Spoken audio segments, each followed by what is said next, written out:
Okay, so it looks like we are live, and there are people watching. So good evening. It's okay. So good evening, everyone, and I wanted to. Our topic this evening is civil discourse, and I just wanted to provide a little bit of background before really getting into it. A couple of things as a background. One is that I'm going to do my best not to be political and not to have my particular personal political viewpoint about the President of the United States impact this discussion. That being said, it's clear that no matter what someone's perspective is, political perspective is, who is watching this, will either see clearly that I am being judgmental and have a definite opinion, and others will clearly say, oh, he is absolutely unbiased and neutral. So, right. So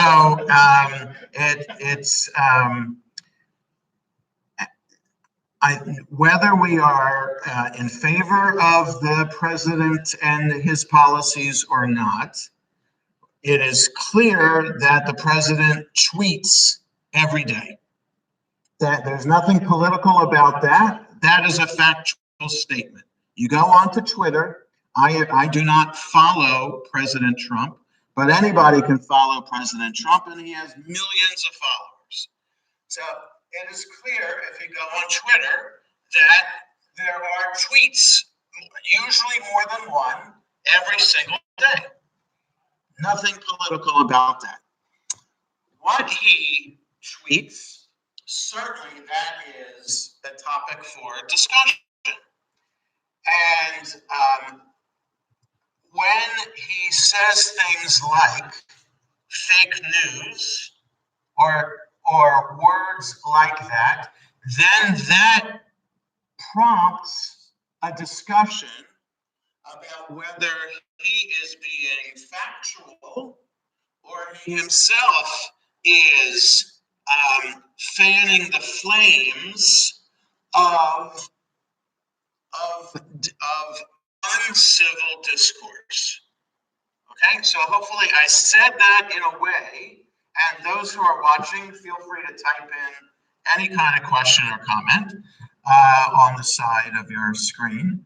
Hopefully that is clear. So whether we like Trump and agree with him that the news is fake news, or whether we don't like Trump and disagree with him that the news is not fake news, the fact that he says fake news, I think, is clear that it prompts discussion. And it's not just the President of the United States, it's anybody who tweets, anybody, Joe Schmo to the President of the United States and everybody in between. If they tweet, if they post something on Facebook of a political nature, liberal, conservative, anywhere in between, there are usually then people who respond to these tweets and to these Facebook posts or blog posts in the comments section. It is my custom never to read comments. So I will post sermons or other summaries of Shabbat sermons on my blog. And my blog is open for comments, but I think that people understand that I don't read the comments, and nobody writes a comment, which is totally fine by me. The issue is that on those posts where people post comments, there is no filter. So, so background point number one is that because there are no filters on social media, whether it's, so there is a filter. You can't be blatantly spewing hate. But even that is hard to filter, but they're trying, the powers that be are trying to filter that. Short of that, you can say whatever you want by typing on your computer or your smartphone a comment on Twitter or Facebook or any other social media outlet. And whereas in face-to-face conversations, some of these people would never dream of saying anything like this in person. By being in front of your computer screen or your smartphone, there's nobody stopping you, and you can say whatever you want and post it, and nobody is rejecting your post. A clarification. Yes, Jack. I don't Twitter. Yes. And I don't Facebook. Yes. And I do that deliberately as an IT specialist. Yes. Okay. Can the individual who started the stream block you? Yes. And name you? So Jack is asking whether you can, whether posts can be blocked. Yes. Phone, I can block you. Yes. So you can block a caller on your phone, absolutely. But with Twitter and with Facebook, I believe you can unfriend someone on Facebook.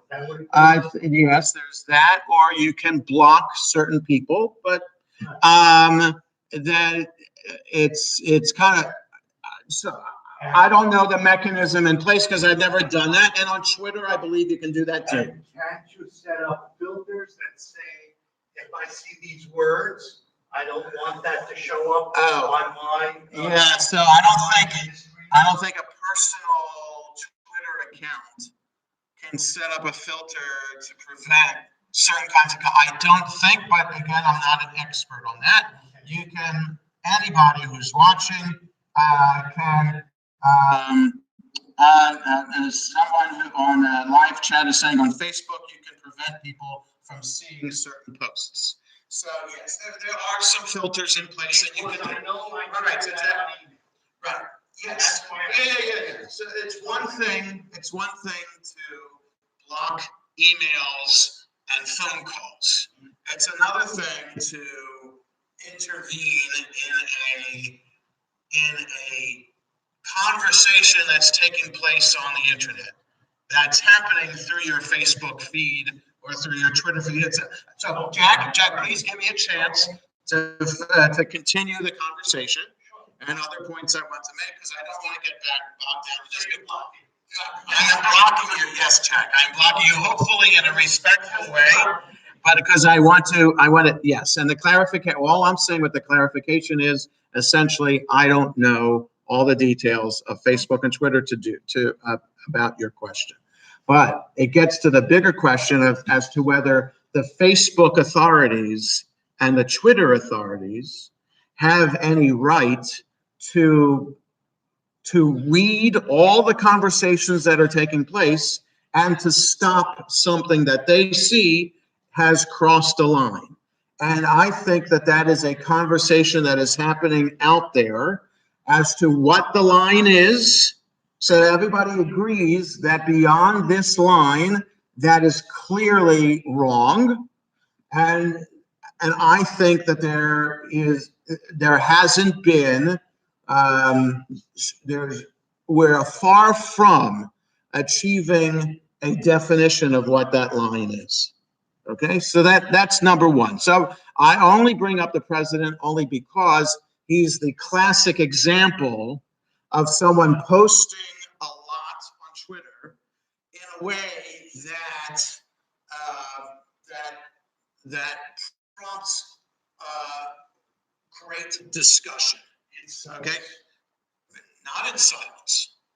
No, people responding.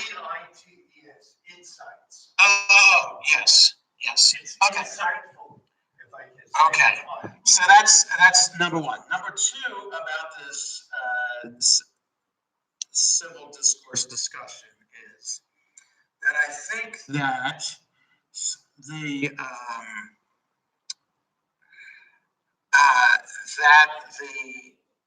nature of politics in America today, and this is whether somebody is a Democrat or a Republican or an independent, is very partisan, and that trickles down into regular conversations that people have, and that whereas we could possibly have a poker game, a regular poker game with friends who have different political viewpoints.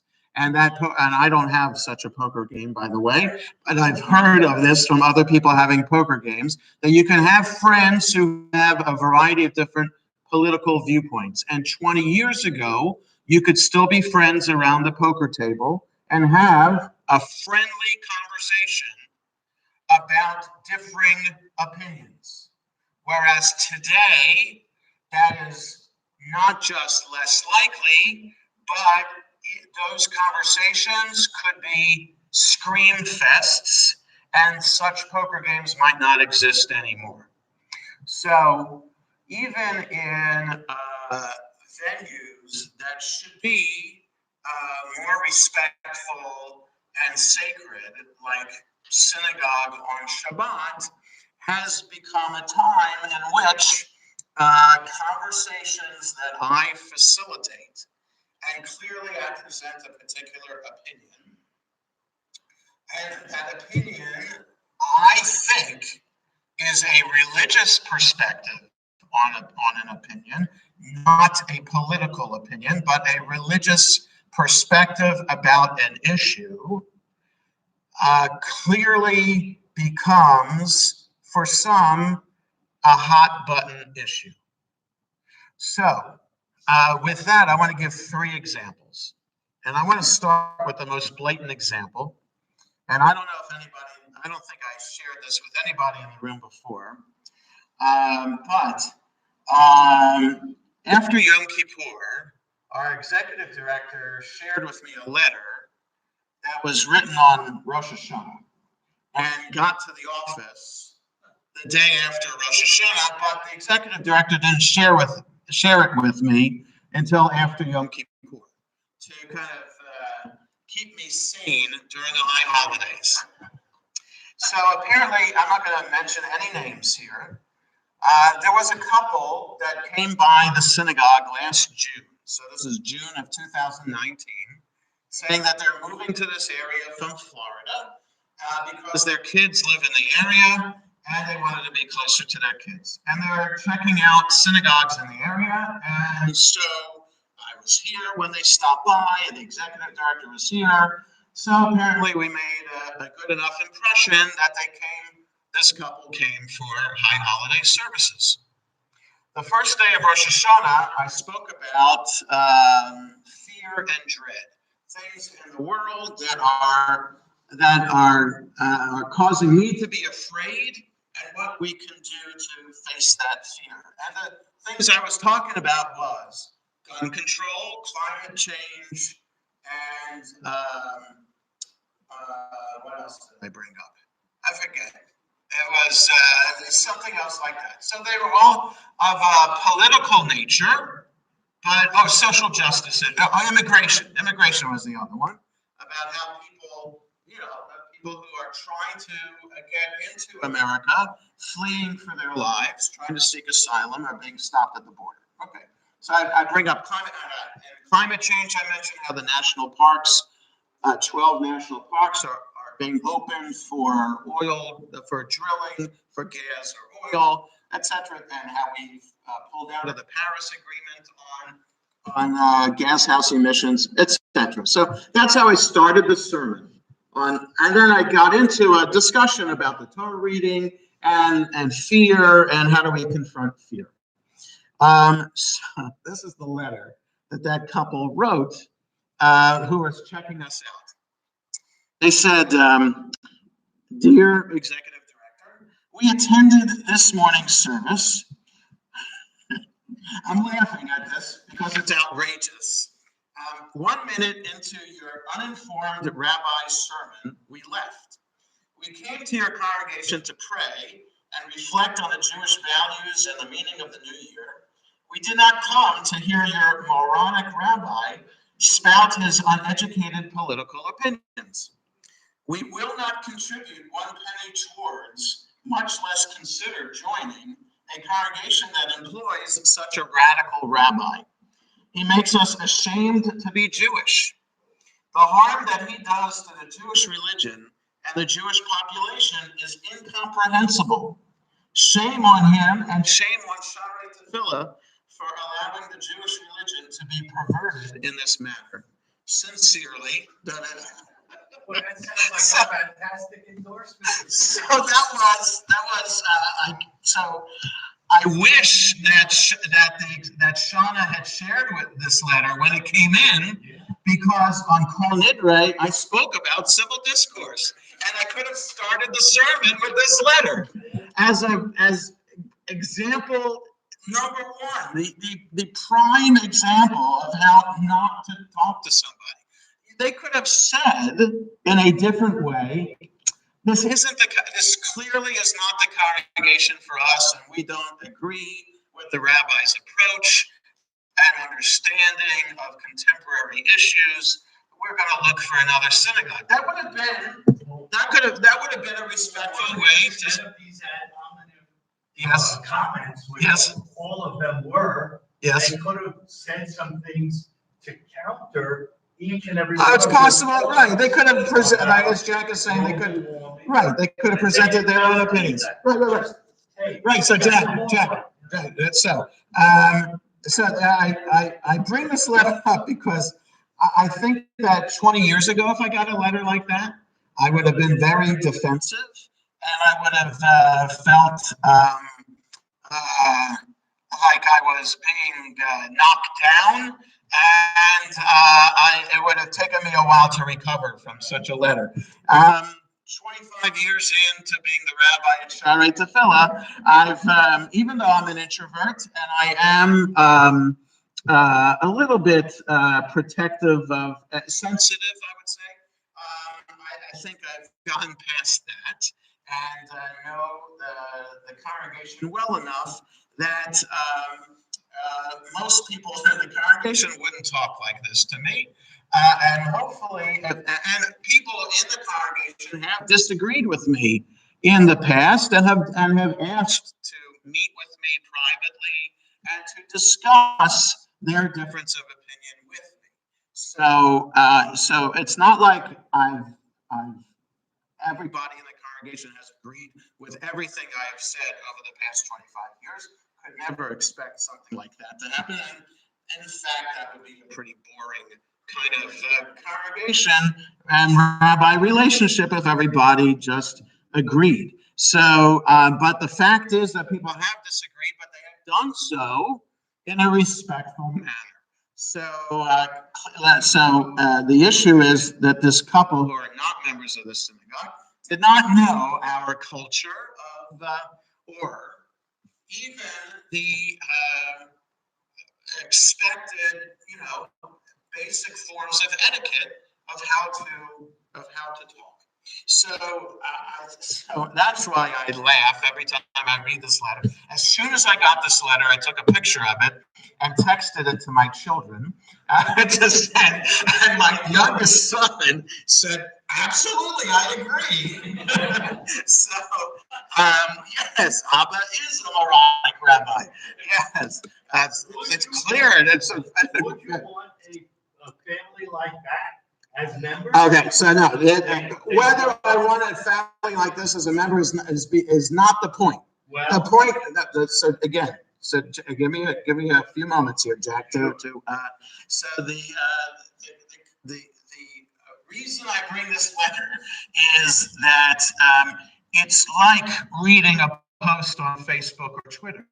This is how people talk on Facebook and Twitter today, with no filters and just saying whatever they want to say without understanding that they're that there are repercussions and that there's an actual real person reading this on the other end. Okay, so that's point number one. The two other examples are very brief examples of occurrences at Shabbat morning services the past couple of weeks. So on a Shabbat before I went away on vacation, before winter break, I spoke about President Trump's executive order about Title VI and protecting the Jewish religion on the college campus. And I spoke about the debate that people had about whether that was appropriate or not to do. And I thought that I was presenting the issues in a respectful way, and said, I spoke about the history of anti-Semitism briefly, and how anytime anybody wants to protect me as a Jew, I'm in favor of that. That is great. The only question is that how Judaism was defined in the executive order, is that really the definition of Judaism? That's what I thought I was speaking about on that Shabbat morning, whether Judaism can only be narrowly defined as a nationality, or is Judaism a combination of terms? Is it Judaism as a nationality, a civilization, a religion, etc., etc.? So just to narrowly define us as a nationality might take away from the real understanding of what it means to be Jewish. But so one or two people I called on after I made this presentation, and then a third person insisted on speaking and did so in what was clearly an agitated way. And I can't be neutral in describing someone's presentation, because it sounds like I'm judging and putting a value judgment on the person's presentation. But I think everybody would agree, and in fact that person would agree, that they were pretty agitated and felt the need to speak. And I would say that they seemed pretty passionate, and in fact a little bit angry or upset about something they heard from what I said. And I couldn't stop them, and the person insisted on speaking. So, and I don't remember even what the person said, because I was more agitated that someone would not listen to me, and that I was losing control as the person who's facilitating a discussion, that the power of the facilitator was being lost. So because of that, my psychology of what was happening, I wasn't really paying attention to what the person was saying. So they said what they had to say, and then we ended. And then on email during the week, I emailed that person back and forth, and we made up, and everything is fine. But so that's example number one. That person heard something that I said, and in their mind interpreted it in a particular way, and insisted on speaking despite and going against normal rules of engagement in a facilitated discussion on Shabbat morning. And the second example of this happened this past Shabbat, in which I was talking about the responses, the solidarity rally that was going to happen in New York on Sunday, which I attended, and the attack that happened on the Saturday night of Hanukkah at the rabbi's home, which was next to the synagogue in Muncie, in which the man came in with a machete, closed the door, said nobody's leaving here, and started attacking people. And in response to that, there were a couple of articles that I brought forward last Shabbat morning, among the many articles about how should Jews respond now. I mean, it's a constant barrage, especially in the New York City area, of violent anti-Semitic attacks. What does this mean to the Jewish community today? Should we go underground, as Deborah Lipstadt was commenting on the Jewish community in Europe, which has gone underground to some extent, where you can't, in some places you can't know publicly on a website what time Shabbat services are. You have to bring a passport, doors are locked all the time, et cetera, et cetera. Go underground, or Nita Lowey and David Harris as writing about needing to be self-advocates. And a society that allows for anti-Semitism is a society that then is no longer safe and is undemocratic, etc. So somebody raised their hand and said, first thing they said was, I disagree with you, Rabbi, and then made his point, which did not disagree with me at all. It was just a different point. So, and I pointed out, you didn't disagree with me, so-and-so. We're saying the same thing. So, and that also is a surprise to me. Why did the person have to say, I disagree with you? Why couldn't the person have said, Rabbi, I just want to add one other point, which I'm not sure you were including in the points that you mentioned. So, what I'm getting at is, through these three examples, that there seems to be a more prevalent and common way of talking today that goes against ways in which I think, were taught to speak by our parents and by teachers in school about how to raise your hand one at a time, speak in a respectful way, right? What has happened with that? So I started as I wrote on a listserv earlier this week, I decided to attempt to study the Daf Yomi, the page a day. That's what it means in Hebrew. Daf Yomi is page a day.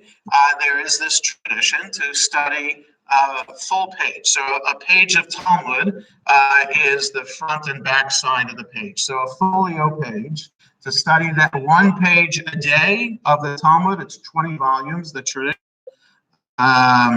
traditional edition, printed edition of the Talmud is 20 volumes. If we study a page a day, it takes 7.5 years.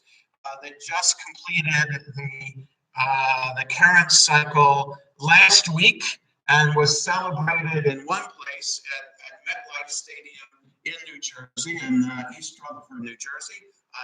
Over 90,000 male ultra-Orthodox Jews were in attendance and celebrating the completion of the Daf Yomi cycle.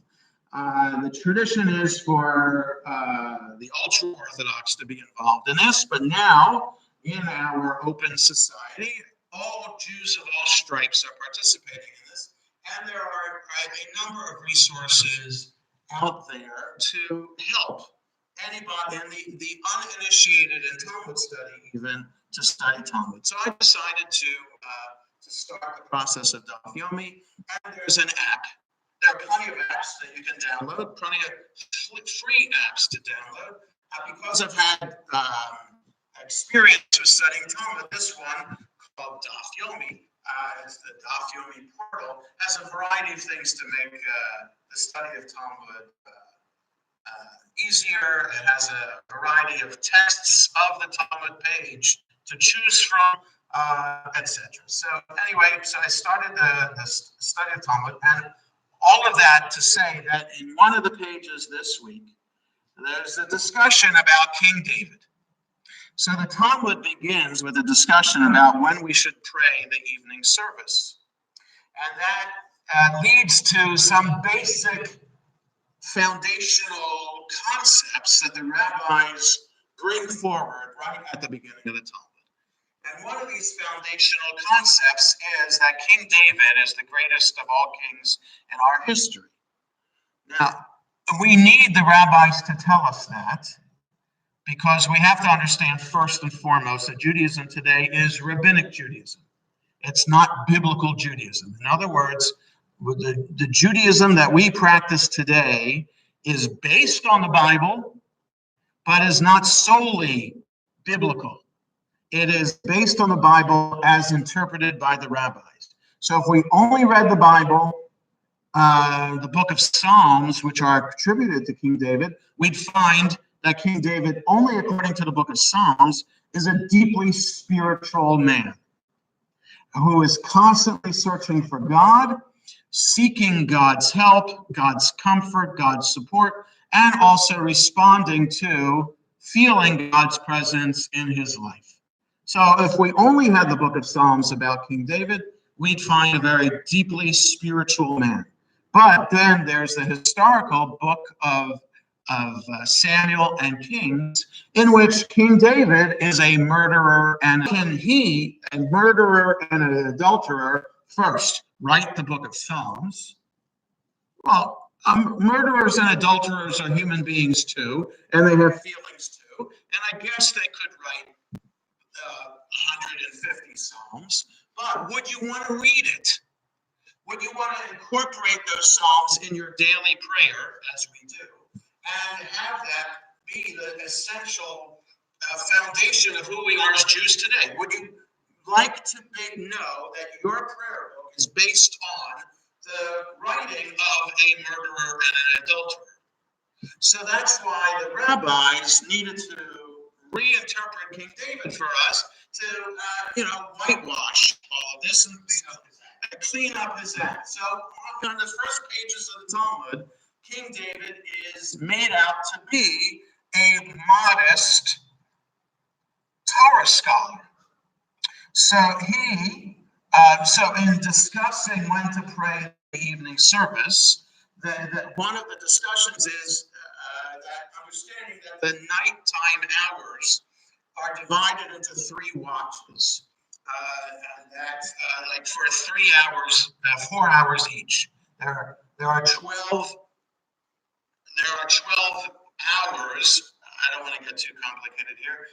The nighttime, whether it is in the winter when nighttime is long, or in the summer when nighttime is short, that time span of when it is night, when the sun is not in the sky, is divided into 12 parts. Okay? So every 4 parts is a new watch. So, and then there's the middle of the night also.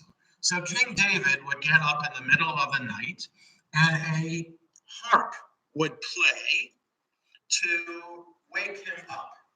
Now, this first discussion is, did King David need a harp to wake him up? He's such a brilliant man. He knows exactly when the middle of the night is. No. He needs the harp to just encourage him to say, to corroborate that, yes, he's right, it is the middle of the night, and now he can start studying Torah. That's number 1 about King David. And number 2 is that he's a humble man, and that even so they have to come up with the idea that King Saul's grandson was known to be a great Talmud scholar. That's the rabbis say that. In the Bible itself, we know nothing about him, but he's known. His name is Mephibosheth, and according to the Talmud, in his first pages of the Talmud, King David always defers to Mephibosheth when it comes to Torah and halachic decisions. So the greatest king of Israel defers to somebody else, and in the course of the discussion, the greatest thing you can say is, I don't know. So in this discussion of basic concepts that the rabbis want to teach us, they're teaching us that humility is a basic concept, that the greatest king of all kings, even the greatest of all kings, is a humble human being. A king, you would imagine, could be power could corrupt, have a great ego, who's telling I should defer to somebody else, people should defer to me. A king should be thinking, no, if the king of Israel can defer, how much more so an average person should defer to somebody else's expertise. So in even the beginning of the Talmud, we're learning a strategy, and not just a strategy, but a basic element of how we conduct our relationship with other people. We should never allow ourselves to be prideful and arrogant and to the point that we don't listen to anybody else. We should be the opposite of that. We should listen to other people, and other people, therefore, who would be doing the same thing, would be listening to us. And in that way, we're creating a relationship one at a time that creates a community of people who are respectful of one another and are humble in their relationships. Another element is, and I spoke about this on the High Holidays in my Kol Nidre sermon about this, that there's the classic book about how to talk is a book by the rabbi who's known by his book, the Chafetz Chaim, who lived about 150, close to 200 years ago, and wrote a whole book about how we should be speaking. And it's not just about gossip and slander and libel, but it's about normal conversation that we are having with one another. And he makes the exact same points, that humility is the backbone and the foundation of how conversation should be conducted. So my point then with all of this, with this discussion about civil discourse, is with the explosion of social media that does not have a filter or set people designated to censor discussions to remind people of how to properly speak. With that explosion, without the filters, then our public real-time face-to-face conversations have been affected, and our personal conversations, even sacred space conversations, have been affected too, to the point that even if I were to try to put someone in their place, or to try to educate about how to have a discussion, it's like I would be having to start from scratch with some people, because that's how much our civil discourse has been adversely affected by this. So I think that we need to get back to basic elements that we ourselves learned growing up from our parents, from school, that we need to be respectful of one another, and at the same time understand as a religious concept, but also as an ethical concept, that it's appropriate to be humble in our and the default position of humility in our personality, and that if we allow ourselves to be so confident of every position that we have, every opinion that we have, it could lead us to be arrogant, and that would then turn people away from us. And our goal as a human being is not to be alone, but to be in relationship. And we can only be in relationship if we are humble, if we are respectful. So that's essentially what I had to say about this civil discourse. Are there any questions from people online? Saul. Okay, so I was at the last example you did. Yes. And you have to consider the individual. Oh, absolutely. So Saul said, I'm not stopping you, Saul. I'm just saying, well, for the benefit of people who can't hear you. So Saul is saying he was at services that this past Shabbat, when that second example of the person who said, I disagree with you, Rabbi, occurred. And so Saul said, you have to consider the source sometimes, the person who's saying it. Yeah. What else? So it has to do with really what his occupation is. And he deals in I don't want to give too much about who the person is. Let me just say yes. that I had agreed with him. I'm But the follow-up question by Madam President, Yes. okay, evoked exactly what I was feeling, which was, since you're head of the interfaith, Yes. and you're reluctant to say something, you know, as a representative, that you should be calling one of your ministers or Right. whatever, and suggest that they do it. Right. And at the end, you agreed to that. Yes. Right. So what he did is he evoked a Right. discussion on it, and I thought it was good. A lot of people, you know, they either agree or disagree with you, but some Right. talk up and some don't. Right. And I think it's because of his background and what he was. So. I don't think it's any disrespect. No. You could come up with the right. Yeah, okay, so Saul is saying, and so I can't repeat everything that Saul just said now, but essentially there was a follow-up to that person with the president of the congregation, Judy Bressler, had said something else, to which I was about the Interfaith Clergy Association and whether the interfaith clergy in our area have done anything to support the Jewish community now with this rise in anti-Semitism. And I said that as the de facto chair of the Interfaith Clergy Association here, I felt awkward in doing something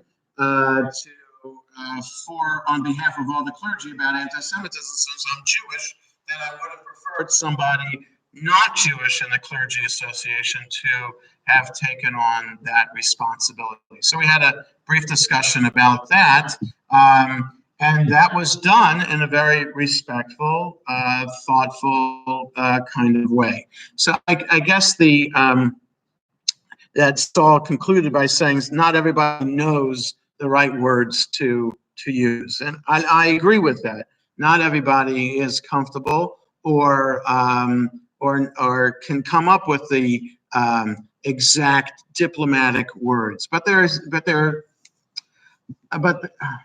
I think my point still stands that if you begin a conversation by saying, I disagree with you, then I think subconsciously, you're setting up the other person to be on the defensive automatically. And I'm not so sure. And some people in conversation could be more sensitive to being put on the defensive than others. And some people could care less and wouldn't be sensitive to that. And other people are very sensitive to that. So I think that so though somebody else could say I disagree with you, and the person hearing that might see that as just a normal entree into conversation, other people might see that as already setting up a role and clear boundaries beyond which we can't cross or even shake hands across. So I would only suggest that to not even having to have said, I disagree with you, Rabbi, just go on to the next sentence in what he said on Shabbat would have made the point. And and I think that's a harder thing to teach. There are people who have social situation disabilities, people who need to be trained in how to behave in social situations, people who used to be on what diagnosis being on the autism spectrum, or people with diagnosis having Asperger's syndrome, are people who have difficulty in social situations. But then there are other people who are not diagnosed with those, who still have social situation differences or socially challenged. And we all know people like that. And it's a matter of trying to train those people into how to talk the right way, even to look people in the eye when they talk, to train people in how to read body language. All of this is part of having an appropriate social discourse. But words are the main thing, and I think that that's something that we can train people to do. That it's clear that most countries have a foreign service training academy, and you learn in the foreign service how to be a diplomat and how to speak like a diplomat.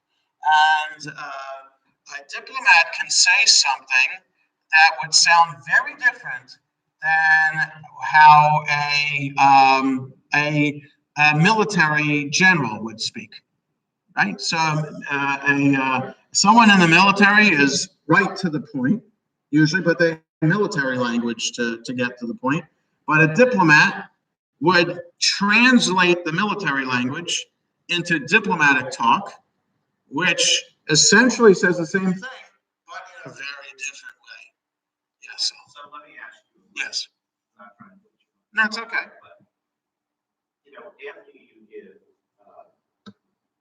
the sermon or the teaching after before services, or when we're leaving, yes, people are coming. Right. And most people agree, but there's people that disagree, but they just keep quiet. Yeah. So what would you prefer? That they raise questions or just be quiet? Okay. So Saul is saying when the service is over and the sermon or discussion is over, there are people who are schmoozing on the way to Kiddush and in Kiddush too, and who would be either agreeing with what I said or disagreeing with what I said. And Saul's asking, would I prefer that people not voice their disagreement? No, I'm not saying that. I'm not saying that at all. I'm saying that that I think that I've had conversations over the years before and discussions over the years where people voice different opinions. But I guess just because these examples are more current and fresh in my mind, it didn't seem that those disagreements before were done in as vociferous a way as they were most recently done. So I like disagreement. I think it's important, and the Talmud, as Daf Yomi goes on, clearly points out that disagreement is the hallmark of what Talmud study is all about, and that the Talmud maintains the minority opinions and the different opinions so that conversation can continue. And none of the different opinions are ever insulted or discounted in any way. They're treated in as respectful a way as the majority opinion is. And that's how I would like conversations to happen. So I guess if people are going to say they disagree, or even more so, are angry in their position, that's not appropriate, because I don't think I'm angry when I present my opinion. I think I do so in a thought-out, reasoned kind of way, and I never insult anybody who doesn't have my opinion. So I think by example, I should be teaching how other people should be responding. So if I want to come up and actually challenge the rabbinic position. Yeah. The rabbis of all. Right. That's correct. But now I want to challenge. Yes. The rabbinic position in the Daf Yomi. Yes. How can they make up out of some kind of whole cloth? Right. These concepts of David was a saint. He Right. was not a saint. Right. He was a carnal man. And his writings, if they were his writings, right, were very, right. I don't want to say pornographic, but they were very erotic. That's his song, King Solomon. Oh, right. Who wrote Song of Songs. Well, right. Yes. Yeah. All right. So Jack is asking, how do you argue with the basic concepts that the rabbis are presenting? Where the rabbis coming from? Right. Without being right. Yeah. So how can they come up with these things? Right. And pass them off as okay. midrash or whatever. So that gets to a whole there's the foundational elements of rabbinic Judaism, and then there's the stuff that led to that. So the rabbis weren't the only ones 2,000 years ago coming up with interpretations of the Bible. Jesus was another one. And the Zealots were another one. The Essenes were another one down in the Dead Sea. And so, yes, all of these groups had their different approaches to the Bible as to how to live our lives today, 2,000 years ago, based on the Bible. And the rabbis won by default because the others, Jesus and his followers, took themselves out of the Jewish community when they said, you don't have to keep kosher and you don't have to circumcise anymore. That takes you out of the Jewish community.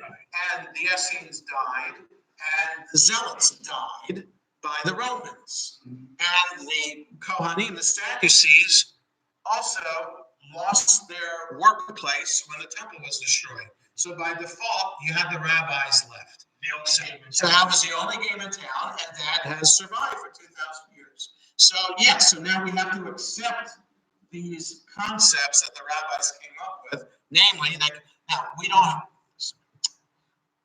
we accept it still because Psalms are still part of the services every single day, 3 times a day. But we don't have to accept the idea that King David's a saint.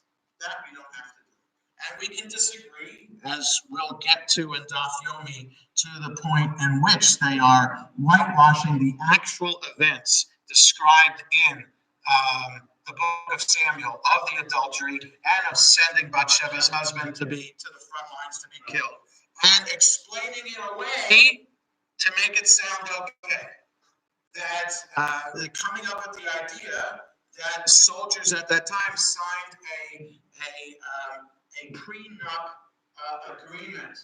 In case I get killed in battle and you don't find my body, consider yourself divorced from me. Okay, and so since all the soldiers had signed that, then Bathsheba was a divorcee, and he wasn't having an adulterous affair. She was free for the picking. So that makes it worse.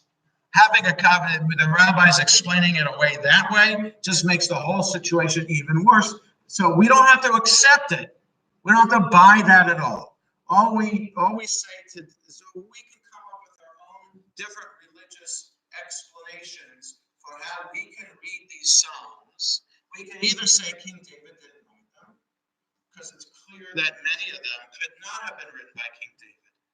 Like there's one psalm that says, by the rivers of Babylon, we were weeping. In King David's time, there were no Israelites in Babylon. So what was he doing writing that psalm? So clearly that one psalm wasn't written by King David. It's possible none of the psalms were written by King David. So that's one way to explain it. King David had nothing to do with it, so don't worry, you're not reading anything that was written by an adulterer and a murderer. Or position number 2 is a more difficult one to accept today. Nobody in this world is perfect. So that if you expect perfection from what you read, from the person who writes what you read, you're not going to be able to read anything today. Right? But the bigger question is, do you vote for people such as Bill Clinton or Donald Trump? There, I'm trying to be both sides, right? A Democrat and a Republican who are both accused of sexual impropriety. Are they worthy of being president of the United States? Are they worthy of being king of Israel? Okay, that's a bigger discussion that I think is appropriate to have as just general discussion today. David. I'd like to go back to this. Yes. I was present at both offices where. Yes. And the feeling I got was people who got up, that when they started to speak, they were angry. Yes. I don't know if they were angry, but they had to get at what they were saying. Yes. And I think that had a major impact on how things went. Right. Because they just had to say what they wanted to say. Yes. Right. So David is adding this element that perhaps, and that gets to the body language or the affect that goes along with the words, that they had this affect that they had to say what they had to say, and they were pretty insistent about it, and that could have psychologically, subconsciously affected not just how I responded to it, but how other people are responding to it. I saw some other people cringing, especially with the first example, but a little bit with the second example this past Shabbat. So the cringing is a natural response to someone being very intent in needing to speak what they have to speak. So I think that the teaching, right, teaching affect and body language is much harder to do, especially with the people who are diagnosed as being on the spectrum. That's a very, very difficult thing to teach. And I'm not sure, and my wife would be better at that, at being in the field. I'm not sure that that's something that's ever taught. You can, I think you can train people in contact. Even that's difficult. But then to have the proper affect and intonation, that's very difficult too. For someone who's not on the spectrum, I don't think it's hard to teach. But that gets to any personality trait and how difficult it is once one has a particular habit of doing something that particular way or saying something, a manner of talking for all your life. It's very hard to change the way you're talking. So that takes that, yes. But it's important parts. All of those are important aspects of how we have conversations with people. And again, the person on the receiving end, it's very important for the person on the receiving end to be strong in their and confident in their role in the conversation, to be able to stand up to that and not cower or walk away from it, but to stand up to it and to present something in a reasoned response.